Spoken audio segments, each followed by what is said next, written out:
जैसा कि हम सब लोग इस बात को जानते हैं कि हम मरकुस रचित सुसमाचार का अध्ययन कर रहे हैं और प्रभु यीशु मसीह की सेवकाई के विषय में हम इस पूरे सुसमाचार के अंदर देखते हैं। ये अंतिम सप्ताह का समय है जब प्रभु यीशु मसीह इस अंतिम सप्ताह में अंतिम दिनों के विषय में बात कर रहे हैं और प्रभु यीशु मसीह के शिष्यों ने उनसे स्वयं इस बात को पूछा कि अंत के समय कब आएगा या वो घड़ी कब आएगी। और प्रभु यीशु मसीह अंत में होने वाली सारी चीज़ों के बारे में बात करते हैं। प्रभु यीशु मसीह ने यूहन्ना रचित सुसमाचार उसका 15 अध्याय और 15 पद में बहुत अच्छी बात कही थी और उन्होंने वहाँ पर इस प्रकार से कहा, अब से मैं तुम्हें दास ना कहूँगा, क्योंकि दास नहीं जानता कि उसका स्वामी क्या करता है, परंतु मैंने तुम्हें मित्र कहा है, क्योंकि मैंने जो बातें अपने पिता से सुनी वे सब तुम्हें बता दी हैं। प्रभु यीशु मसीह ने यहाँ पर सभी विश्वासियों को अपना मित्र कहा है और उन्होंने कहा कि मैंने तुम्हें मित्र कहा है, क्योंकि मैंने जो बातें अपने पिता से सुनी वे सब तुम्हें बता दी है। एक अच्छा मित्र अपने मित्र से अपनी सारी बातें बता देता है और प्रभु यीशु मसीह यहाँ पर यही बताते हैं कि क्योंकि मैंने तुम्हें अपना मित्र कहा है, इसलिए कोई भी बात मैंने तुमसे नहीं छिपाई है। यहाँ तक कि प्रभु यीशु मसीह ने अपने शिष्यों से और अपने लोगों से कि वो अंत का समय कब आएगा उसके विषय में भी नहीं छिपाया।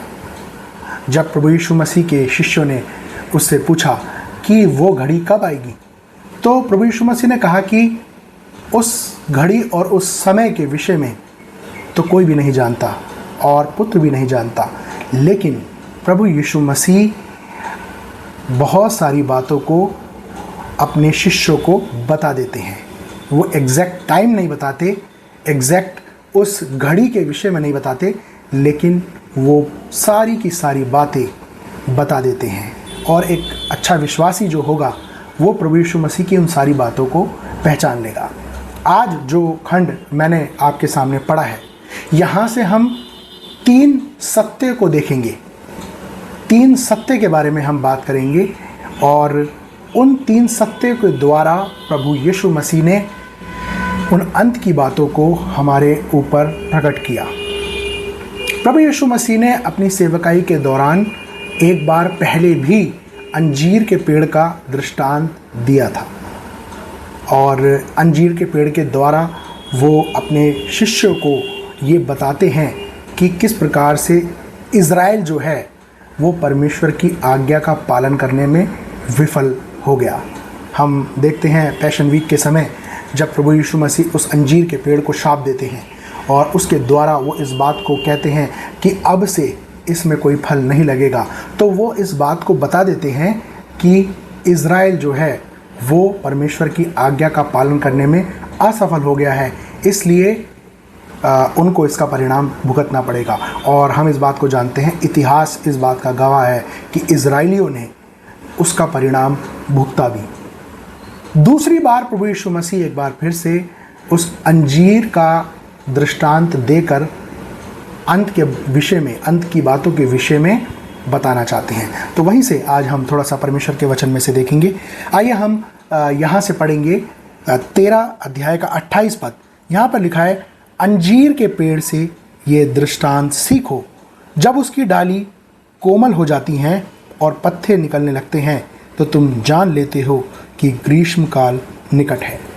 प्रभु यीशु मसीह यहाँ पर अंजीर के पेड़ के नेचर के बारे में बात करते हैं और अंजीर के पेड़ का जो नेचर है उसके बारे में यहाँ पर बताया गया है और बताया गया है कि जब उसकी डाली कोमल हो जाती हैं और उसके पत्ते निकलने लगते हैं तो ऐसे समय में, तो यहाँ पर प्रभु यीशु मसीह अंजीर के पेड़ के नेचर के बारे में बताते हैं और इस बात को बताते हैं कि जब उसकी जो डालियाँ हैं वो कोमल हो जाती हैं और उसमें जो है पत्ते निकलने लगते हैं, तो हम समझ जाते हैं कि ग्रीष्मकाल का समय है। प्रभु यीशु मसीह उसी का दृष्टांत देकर आगे कहते हैं, इसी प्रकार जब तुम इन बातों को होते देखो तो जान लो कि वह निकट है, वरन द्वार पर ही है।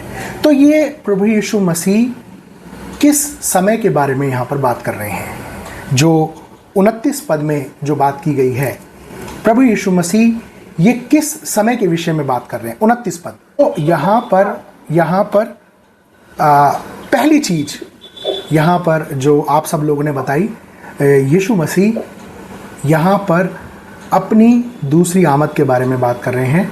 इसका मतलब he is just talking about true messiah, वो सच्चे मसीहा के बारे में बात कर रहे हैं कि जब तुम ये सब होते हुए देखोगे तो इस बात को जान लेना कि उसका आना हो जाएगा। मतलब उसका आना बिल्कुल द्वार पर है, वरन निकट है। तो यहाँ पर प्रभु यीशु मसीह उस सच्चे मसीहा के बारे में बात कर रहे हैं, जिसके विषय में परमेश्वर का वचन इस पूरे सुसमाचार के अंदर बताता आया है। सच्चा मसीह, हमने पिछले इसी अध्याय के अंदर हमने देखा कि अंत के दिनों में बहुत से झूठे भविष्यद्वक्ता और झूठे मसीह खड़े हो उठेंगे और वो लोगों को भरमाएंगे। आज के समय में हम देखते हैं, और ये जो समय, जिस समय के बारे में प्रभु यीशु मसीह बात कर रहे हैं, इसकी शुरुआत हो चुकी है। ये हमारे चारों ओर हो रहा है। लोग अपने नाम से लोगों को चंगा कर रहे हैं। इवन वो अपने मुंह से इस बात को नहीं बोल रहे कि मैं मसीह हूं, लेकिन वो अपनी बातों से इस बात को जाहिर कर रहे हैं कि मैं मसीह हूं। क्योंकि मसीह कौन है?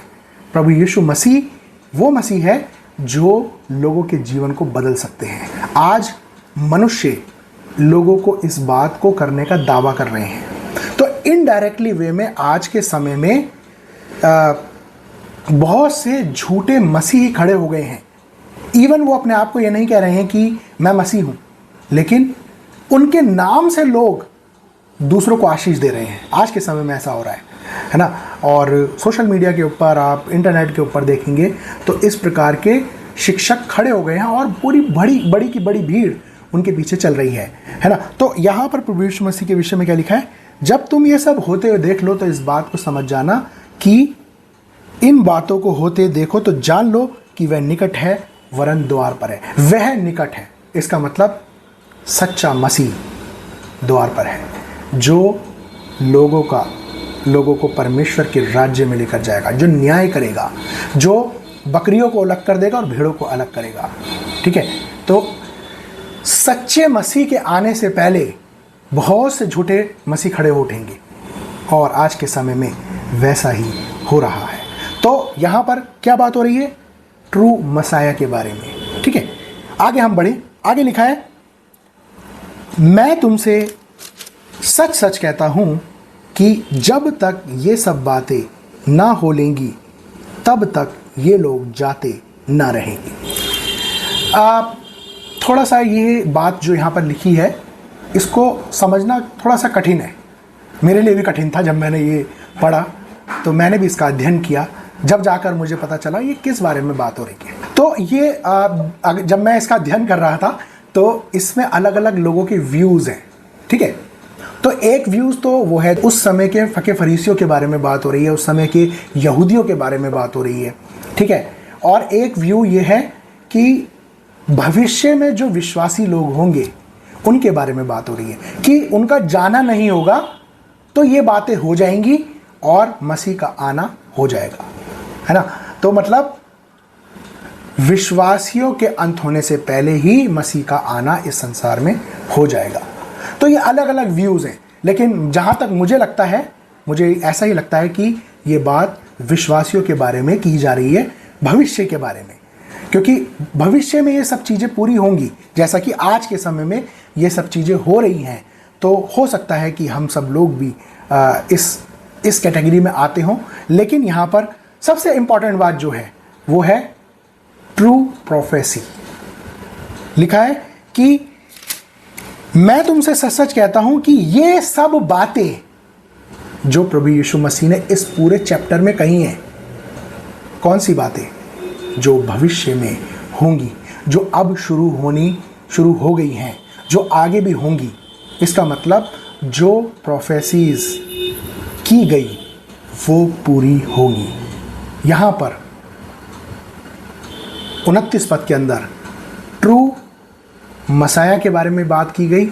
उसके बाद 30 पद के अंदर ट्रू प्रोफेसी के बारे में बात की गई कि ये सब बातें आने वाले समय में पूरी होंगी।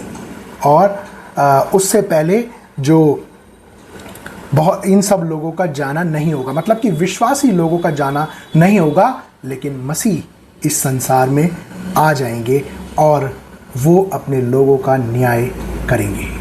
क्योंकि इस चैप्टर के अंदर जो जो चीज़ें बताई गई हैं, इन सब चीज़ों की शुरुआत हो चुकी है और आज की जनरेशन ने उन सारी बातों को काफ़ी हद तक देख लिया है। और जो पिछले हमने 3 हफ्तों में बातें देखी, जो जो चीज़ें होंगी वो आज के समय में हो रही हैं। तो शायद हो सकता है कि हमारे पास वो सौभाग्य हो कि हम प्रभु यीशु मसीह की उस दूसरी आमद को अपनी आँखों से देख सकें। तो यहाँ पर जो जैसा कि मैंने बताया कि चाहे वो ये जनरेशन है, हमारी जनरेशन, ये जो हमारा समय या आने वाला समय, लेकिन ट्रू प्रोफेसी, सच्ची भविष्यवाणी जो पूरी होगी, जो ट्रू प्रॉफिट के द्वारा कही गई है ना। इसलिए आपको और मुझे सावधान रहने की ज़रूरत है। जो बातें परमेश्वर के वचन में लिखी हैं, हमें उन्हीं पर बने रहने की ज़रूरत है। हमें दुनिया में है लोग क्या भविष्यवाणी कर रहे हैं, क्या भविष्य के बारे में बता रहे हैं, आपको और मुझे उन बातों से कोई सरोकार नहीं है या कोई किसी तरीके का संबंध नहीं है। हमारे पास फाइनल रेवलेशन ये बाइबल है, ठीक है, और हमें इसी पर बने रहने की ज़रूरत है। जो प्रभु यीशु मसीह कह रहे हैं, हमें उन बातों पर, जो परमेश्वर के चुने हुए भविष्यवक्ताओं के द्वारा कही गई है, हमें उन बातों पर बने रहने की ज़रूरत है। इसलिए यहाँ पर कहा जब तक ये सब बातें हो लेंगी, तो वो बातें होनी ज़रूरी है जो प्रभु यीशु मसीह के द्वारा की गई। तो दूसरी चीज़ ट्रू प्रोफेसी जो कही गई कि वो प्रभु यीशु मसीह का आना होगा। तीसरी चीज़ हम यहाँ पर देख लेते हैं, हमारा समय भी हो रहा है। 31 वर्स 31, आकाश और पृथ्वी टल जाएंगे परंतु मेरी बातें कभी ना टलेंगी। तो जो ट्रू वर्ड है, प्रभु यीशु मसीह के सच्चे वचन हैं, वो कभी भी नहीं टलेंगे। इसलिए मैंने आप लोगों को कहा कि हमें लोग क्या बोल रहे हैं, लेकिन क्या वो परमेश्वर के वचन से बोल रहे हैं? अगर वो बातें परमेश्वर के वचन से नहीं है तो हमें उन बातों से दूर रहने की ज़रूरत है। और अक्सर भाई साहब इस बात को बोलते हैं, हम सब इस बात को बोलते हैं, अगर हम कोई ऐसी शिक्षा आपको दें जो परमेश्वर के वचन से नहीं है तो आप उन बातों को एक्सेप्ट नहीं करना, क्योंकि परमेश्वर के वचन के द्वारा ही मनुष्य का उद्धार हो सकता है। किसी मनुष्य के विचार, उसकी बनाई हुई सोच, उसकी बनाई हुई शिक्षाओं के द्वारा किसी मनुष्य का उद्धार नहीं हो सकता। पर लिखा है आकाश और पृथ्वी टल जाएंगे परंतु मेरी बातें कभी नहीं टलेंगी। इसलिए प्रभु यीशु मसीह की बातों पर हमें बने रहने की ज़रूरत है। और जो बातें परमेश्वर के वचन में लिखी गई हैं, उसमें अगर कोई बढ़ाता है, घटाता है, तो परमेश्वर का वचन में साफ और स्पष्ट लिखा हुआ है, उसका नाम जीवन की पुस्तक से काट दिया जाएगा। प्रभु यीशु मसीह ने कहा आकाश और पृथ्वी टल जाएंगे परंतु मेरी बातें कभी नहीं टलेंगी। तो हु इज सेइंग? ट्रू मसाया। किसके बारे में? ट्रू प्रोफेसी के बारे में बात कर रहा है, और जिसके जो वचन है वो ट्रू है, ट्रुथ है। इसलिए हमें प्रभु यीशु मसीह के आने के लिए अपने आप को तैयार करने की ज़रूरत है। किस तरीके से हम प्रभु यीशु मसीह के आने के लिए अपने आप को तैयार कर सकते हैं? 3, फर्स्ट थिंग, आपको और मुझे ट्रू मसाया पर विश्वास करने की ज़रूरत है। दूसरी चीज़, आपको और मुझे ट्रू प्रोफेसी पर विश्वास करने की ज़रूरत है। और तीसरी चीज, हमें ट्रू वर्ड जो प्रभु यीशु मसीह के हैं, सच्चे वचन हैं, हमें उन्हीं में बने रहने की ज़रूरत है, क्योंकि वो नहीं टलेंगे। अपने आप को हम इस तरीके से तैयार कर सकते हैं, क्योंकि आज के समय में बहुत संभावना है, जैसा कि परमेश्वर का वचन भी इस बात को बता रहा है कि अंत के दिनों में अच्छे से अच्छे विश्वासी को भी भरमाया जाएगा, अच्छे से अच्छे विश्वासी को भी भरमाया जाएगा, लेकिन वही जो प्रभु में स्ट्रांग है, मजबूती से बना रहेगा, वो उसको कोई भी परमेश्वर से दूर नहीं कर सकता। तो इस तरीके से हमें अपने आप को तैयार करने की ज़रूरत है।